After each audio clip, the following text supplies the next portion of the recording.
धर्मस्थापन दक्ष त्रक्ष गुरुदक्ष यज्ञ शिक्षक भो सांब सदाशिव शम्भो शङ्कर शरणं मे तव चरणयुगम्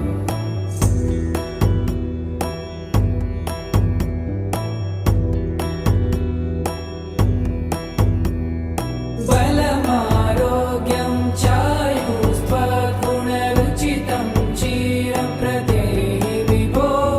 सांब सदाशिव शम्भो शङ्कर शरणं मे तव चरणयुगम् सर्वदेव सर्वोत्तम